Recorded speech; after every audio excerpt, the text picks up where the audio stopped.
Whoa, baby. Here comes the big one. 1-800-449-8255 at Clark the Shark Show. With simply one of the greatest, most amazing albums ever recorded in the history of rock and roll. There's no doubt about it, you guys. The Standells' Dirty Water, 1966. The year of the American Garage. They called it the Garage Revival. I don't know why, but all these bands were in garages, poking holes in speakers, trying to capture a distorted fuzz tone sound or something, or just trying to capture an underground garage. Like, well, dude, I mean, I hate to tell you, but listen to Little Steven's Underground Garage. You're going to hear quite a bit of it, but here at Little Sharky's Underground Garage, it's even better, you guys. Now, the Standells' Dirty Water, what a artifact. It's an artifact, but it's amazing, you guys, because much like The Who sings My Generation or The Count Five or The Music Machine or The Haunted, and so much more, you guys. Much like those, but there's something about this band that's special, stands out in particular. Now, let's frame the situation here. 1965, the band began back in 64, 63 maybe even. They were, kicking around, but, Beatlemania and the British invasion happened. And American bands were kind of waiting there, they had to wait that out. And then when, there were some American bands in there, but the Standells, 1966, this album comes out. And it's a revolution, you guys. Early 66, May 66. Now, there were some killer albums before this and songs. No doubt about it, you guys. But I wouldn't say because of the Standells, but maybe because of The Who, the American rock scene, 1966, they really got going.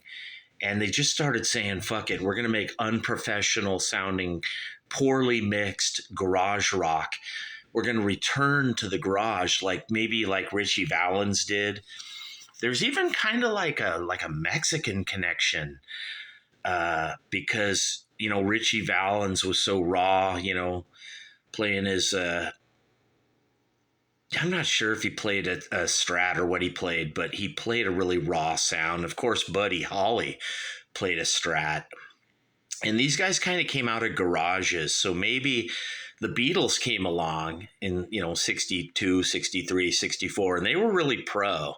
The Beatles were not a garage band. They were a studio band, and they were a great live band and all that, and a great studio band. But of course, they had George Martin.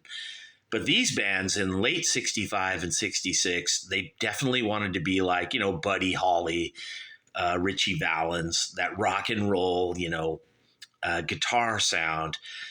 And then they souped it up with bells and whistles of distortion, and they updated the sound for the 60s. And nobody did it better than the Standells and Dirty Water.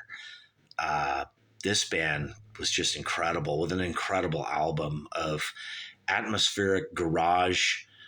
Well, they recorded their album in the same studio where the Sonics recorded in Seattle. Seattle has kind of a history of dirty, grungy, unprofessional, fucked up rock and roll. And yeah, man, gosh, Dirty Water goes down in history as just one of the greatest songs in the history of rock. I mean, they didn't write it. I think the producer wrote it, but I don't care what the stars are of this, it's going to get 5 stars. I know that, but where are the stars? Oh, dude, it doesn't even have stars reviews. Well, dude, I'm sure All Music and the Rolling Stone Guide would have given it 5 stars. The Standells, you guys. 1966, recorded in 65, April 4 to 5, 66. So it took a while, almost a year to patch together this. But then, when they finally got the complete product, it was, of course, side one, dude, Medication. What a song that is, And, gosh, dude, a lot of these are covers or written by producers or something, but Little Sally T's fucking awesome, you guys. Garage punk rock. It's basically a punk rock album. There's a Storm Coming. Ed Cobb, same guy that wrote Dirty Water, the producer, Ed Cobb. But like the Standells channeled, visions through what they're doing, and then 19th Nervous Breakdown, their version is killer, dude. The Stones, of course. And of course, Dirty Water, one of the greatest rock and roll songs in the history of rock and roll, all time. The Standells, they go down in history, you guys. These guys weren't around very long, and I think they've made comebacks off and on over the years. Perhaps they've tried, or maybe not that hard, but, Dirty Water, dude. For that song alone, these guys go into the Rock and Roll Hall of Fame. And, dude, all these songs on tight, dude, side 2, Pride and Devotion. Now, I really love Sometimes Good Guys Don't Wear White. It's by Ed Cobb, the producer, but he knew just what to do, with the Standells. Like, bring out that dirty, angry punk rock underground, grungy garage. I'm sick of all these covers of Hey Joe. There's so many of them. I know Arthur Lee and Love does it too, you guys. But Why Did You Hurt Me? Me, Clark the Shark. I say that all the time. Oh, dude, Tony Valentino. Why did you hurt me, people? I don't, fucking awesome song, but that's like the Clark the Shark mantra. And Ed Cobb just writes Rari, just more songs by Ed Cobb. I mean, he has the vision, you guys, for just what to do with like the most amazing band, dude. But of course, Valentino. These guys are all legends. Larry Tamblyn. These are legends, you guys. These are rock and roll legends. I don't even care if they're not lit up in blue, you guys. These 4 guys, whether they wrote the songs or, back in the 60s, dude, it was hard to write your own songs. They were always trying to make bands do covers. Of course, eventually the Standells would, write a lot of shit. And, but, Psychedelia would come along the very next year and would wipe out the Standells, you guys. They tried to soldier on, but like many bands, there's about 5 things killing bands in 1967. Number 1, psychedelia was so different from the 1966 garage scene. I mean, they are related, but it's a totally different vibe and it's a totally different sound. And if you didn't adapt, like how the Beatles just didn't adapt. They were the thing that you had to adapt to. But then that underground psychedelia is so legit. Now, the underground psychedelia of 1967 is kind of the spawn of the garage sound of 1966. A lot of people in the garage punk, underground sound in 66 were drinking beer, but then they started smoking weed. And when they smoked weed, who knows, they moved on to other shit, like acid, and then that became psychedelia. But some people, there were these creative people that came out of San Francisco and LA and places who just took psychedelia, and of course London, England, that just took psychedelia in this place that some bands just couldn't keep up or something.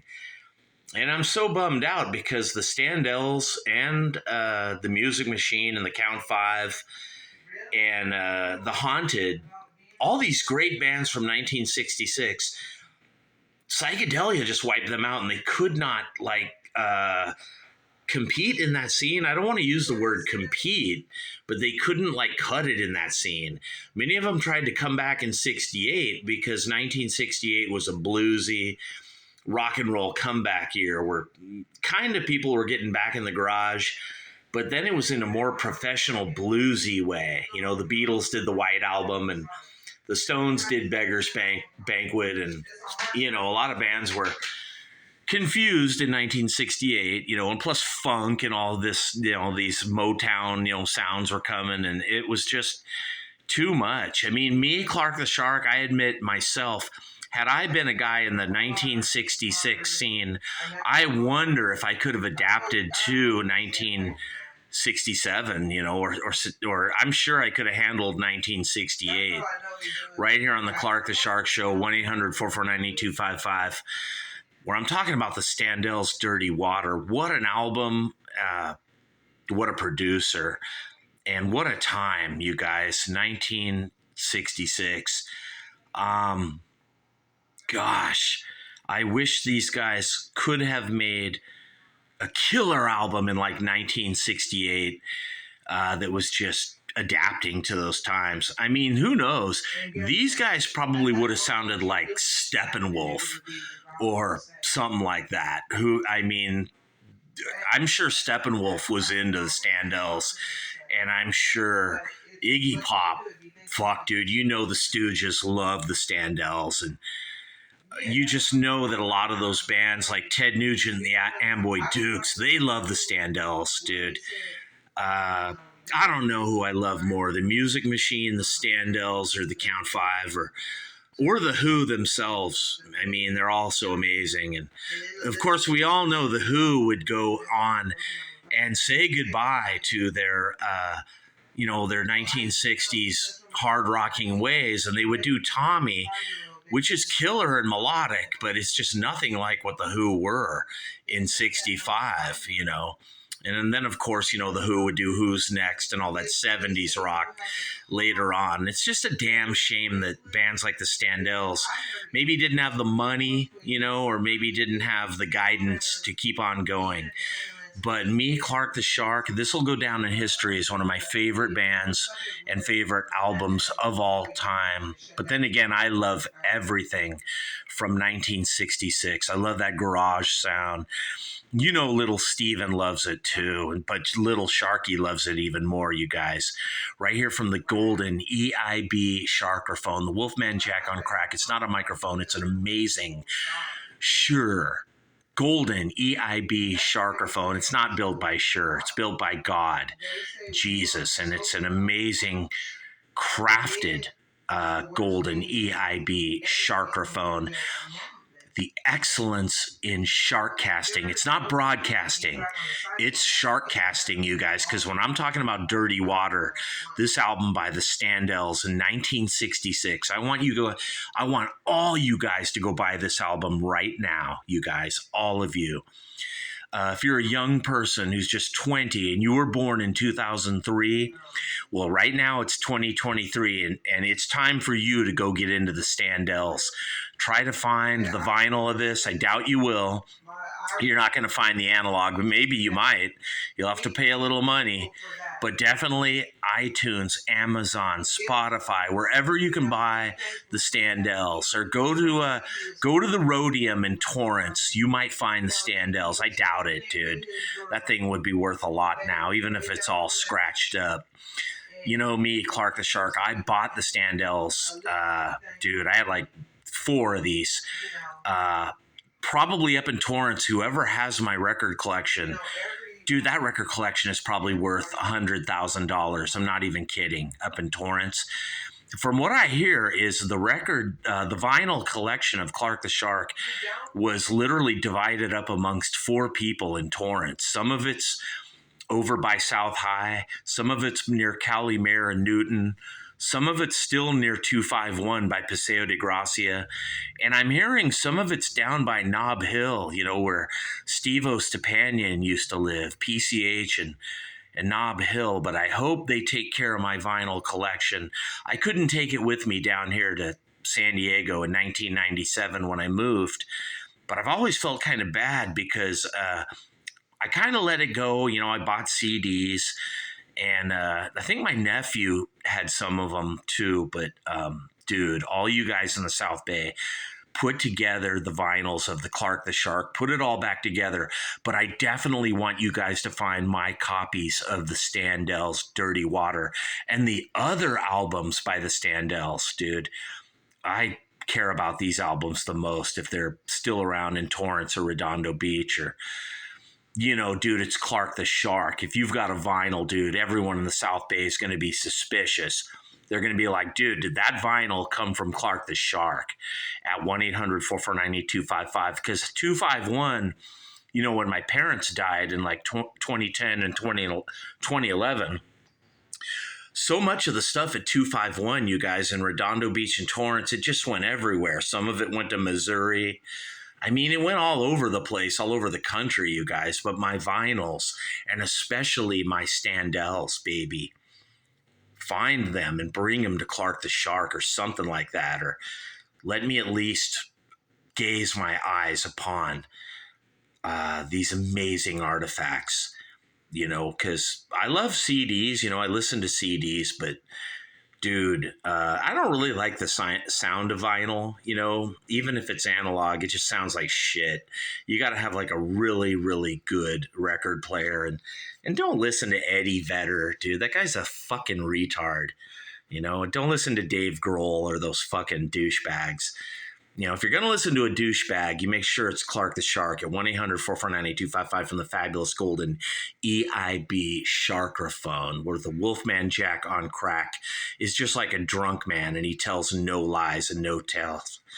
No tales, baby. The Standells. Dirty Water. What an album. What a time. 1966, you guys. The garage rock, punk rock. Oh, you guys, get the Texas punk bands from the 60s. 65, 66. There's all these compilation albums of Texas punk rock. And they really called it punk rock back then, you guys. That's where the word punk rock comes from. It comes from 1966. It doesn't come from 1976 or 77. It comes from the 60s.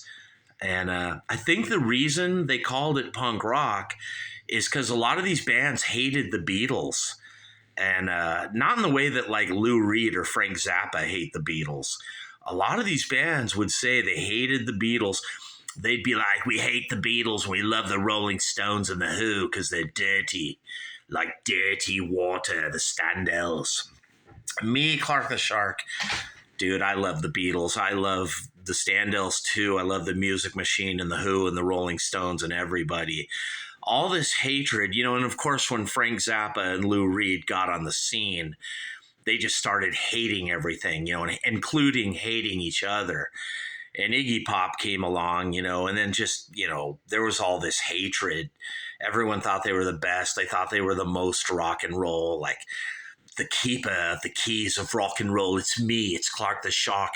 I invented everything. Everyone's saying that, dude. I didn't invent that. Long before me, you guys, the Minutemen, and, you know, Mike Watt and, you know, Black Flag and the Germs and everybody, you know, was saying they invented rock and roll. But, dude, the Standells and these bands from 1966 were way before, you know, and you could make the argument that Buddy Holly and Richie Valens were way before them. And on it goes back to Chuck Berry and Elvis and but everyone's competing for who is the most dirty, like down and dirty, bluesy, you know, like the Dirty Mac with John Lennon. Yeah. Everyone wants to be down and dirty and bluesy, you know, but nobody does it better than the Standells Dirty Water, 1966. What a year for music and what an album, you guys. I'm going to review all their shit. It's amazing, you guys. And make sure you buy this album and make sure you tell them that Clark the Shark told you so from the Clark the Shark show, you guys. Buy this shit. Buy this album. The Standells, you guys. I'm serious. I want you to. And I'm out of here, you guys. Peace.